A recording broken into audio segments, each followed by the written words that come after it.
अस्सलाम वालेकुम स्टूडेंट्स, मैं हूं इस्मत और आप लोग देख रहे हैं सेरिब्रम आईटी। स्टूडेंट्स, आज हम लोग डिस्कस करेंगे टाइप्स ऑफ स्केलेटन, लेकिन उससे पहले हम लोग ये देख लेते हैं कि स्केलेटन क्या होता है।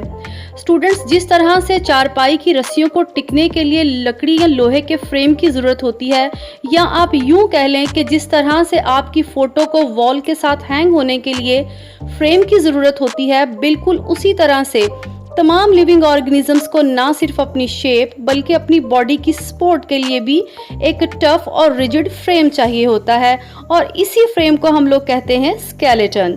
स्केलेटन की 3 टाइप्स होती हैं, हाइड्रोस्टैटिक स्केलेटन, एक्सोस्केलेटन और एंडोस्केलेटन। लेकिन हम लोग सबसे पहले बात करेंगे हाइड्रोस्टैटिक स्केलेटन की।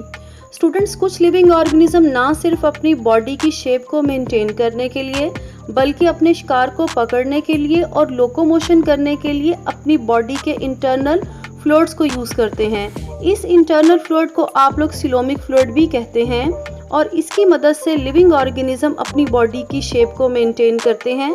आपकी बुक के अंदर इसकी 2 एग्जाम्पल्स हैं, एक है अर्थवॉर्म और दूसरा है सी एनीमून। जैसा कि आप लोग डायग्राम में देख सकते हैं कि सी एनीमून के पास 2 तरह के मसल होते हैं, लॉन्गिट्यूडनल मसल जो कि इसकी बॉडी की लेंथ के लॉन्ग होते हैं, और सर्कुलर मसल जो कि इसकी बॉडी के डायमीटर के लॉन्ग होते हैं। सी एनीमून पानी में रहता है। जब सी एनीमून अपने मुंह को बंद करता है और अपने मसल को कंस्ट्रिक्ट करता है तो बॉडी के अंदर के लिक्विड पर प्रेशर पड़ता है, और लिक्विड इस प्रेशर की फोर्स से अपनी बॉडी को सीधा कर लेता है, यानी अपराइट स्टेचर। हाइड्रोस्टैटिक स्केलेटन की दूसरी एग्जांपल हमारे पास है अर्थवॉर्म। अर्थवॉर्म को सेगमेंटेड वॉर्म भी कहते हैं क्योंकि इसकी पूरी बॉडी में छोटे छोटे सेगमेंट्स होते हैं जो एक दीवार यानी सेप्टा की मदद से एक दूसरे से अलग अलग हो जाते हैं।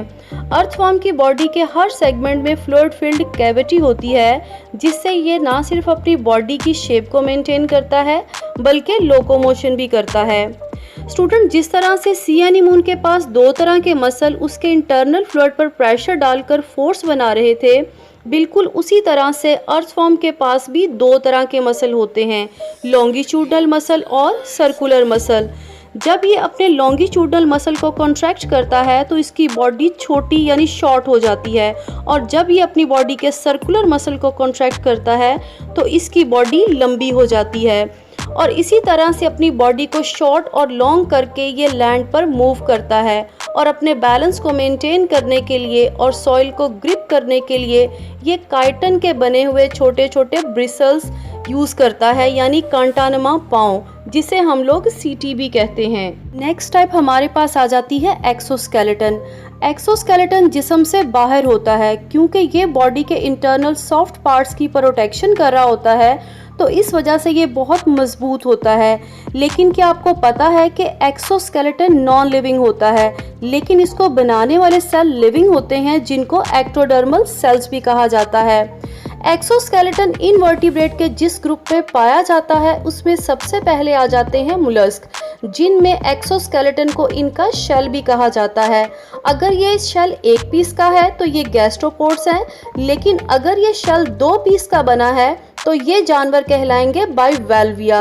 अगर ये शेल बहुत मजबूत है तो इसमें कैल्शियम कार्बोनेट जैसे मटेरियल होंगे, लेकिन अगर ये शेल लाइट वेट है तो यकीनन इसके अंदर हार्ड मिनरल्स नहीं होंगे। एक्सोस्केलेटन की दूसरी सबसे कॉम्प्लेक्स टाइप हमारे पास आ जाती है आर्थ्रोपोड्स। क्या आप लोगों ने कभी ब्राउन कलर के कॉकरोच के बीच में अचानक वाइट कलर के कॉकरोच को देखा है? तो रुकिए, कॉकरोच का ये अचानक वाइट कलर इस वजह से होता है क्योंकि ये अपना पुराना ब्राउन एक्सोस्केलेटन उतार देते हैं और नीचे से इनका वाइट हीमोलिम्ब साफ दिख रहा होता है। आर्थ्रोपोड का एक्सोस्केलेटन इनके बिल्कुल इसी तरह काम आता है जिस तरह से 16 और 15 सेंचुरी में नाइट आर्मर मेटल का बना हुआ ड्रेस यूज़ करते थे ताकि इनको कोई प्रॉब्लम ना हो। वैसे स्टूडेंट्स, इंसेक्ट्स अपने पुराने शेल को इसलिए उतार देते हैं ताकि इनके साइज और ग्रोथ दोनों पहले से बढ़ जाएं, और इस प्रोसेस को एक्डाइसिस या मोल्टिंग भी कहा जाता है। और स्टूडेंट्स, इंसेक्ट्स की जो इंटेगुमेंट होती है उसको एक्सोस्केलेटन भी बोलते हैं। इसके 3 पार्ट्स होते हैं, क्यूटिकल, एपिडर्मिस और बेसमेंट मेम्ब्रेन। क्यूटिकल को आगे फर्दर फिर दो हिस्सों में डिवाइड किया गया है, जबकि प्रो क्यूटिकल जो है वो एक्सो क्यूटिकल और एंडो क्यूटिकल में डिवाइड कर दी गई है। आप इसको डायग्राम में भी देख सकते हैं, अगर चाहें तो इस एंगल से भी देख सकते हैं कि प्रो क्यूटिकल कैसी होती है। स्केलेटन की लास्ट टाइप है हमारे पास एंडोस्केलेटन। एंडोस्केलेटन जिस्म के अंदर होता है और ये दो तरह के कनेक्टिव टिश्यू से बना होता है, यानी बोन और कार्टिलेज। अगर इसकी एग्जाम्पल की बात करें तो तमाम रीढ़ की हड्डी वाले जानवर इसी कैटेगरी में आ जाते हैं। स्टूडेंट फर्ज करें कि अगर आपकी बॉडी के अंदर एंडोस्केलेटन ना होता तो आपकी बॉडी के तमाम मस्कुलर ऑर्गन्स का एक ढेर लग जाता। अगर हम लोग बात करें कि एंडोस्केलेटन की सबसे हार्ड फॉर्म कौन सी है तो वो है बोन, और अगर हम लोग बात करें कि एंडोस्केलेटन की सबसे सॉफ्ट फॉर्म कौन सी है तो वो है कार्टिलेज।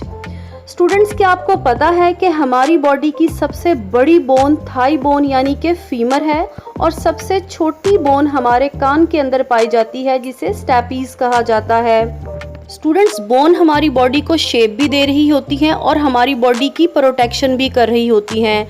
वैसे अगर बोन को देखा जाए तो ये बाहर से हार्ड और अंदर से सॉफ्ट होती हैं, क्योंकि बोन के अंदर ब्लड वेसल्स, नर्व्स और बोन मैरो होता है, और बोन मैरो के अंदर न्यू रेड ब्लड सेल्स बन रहे होते हैं। स्टूडेंट्स, अगर आज के टॉपिक की मैं एग्जामिनेशन पॉइंट ऑफ व्यू से इम्पोर्टेंस की बात करूं तो इसमें ज़्यादातर दो डिफरेंसेस बहुत पूछे जाते हैं, जैसे कि difference between exoskeleton and endoskeleton, इसी तरह से बोन और कार्टिलेज का डिफरेंस, और कभी कभार एक्डाइसिस यानी मोल्टिंग के बारे में भी पूछ लिया जाता है। स्टूडेंट, मैं उम्मीद करती हूँ कि मेरा आज का आर्टिकल आपको बहुत अच्छे से समझ आ गया होगा। अगर आज के आर्टिकल में कोई भी चीज़ ना समझ आई हो तो मुझे कमेंट करके ज़रूर बताइएगा। ओके, अल्लाह हाफिज़।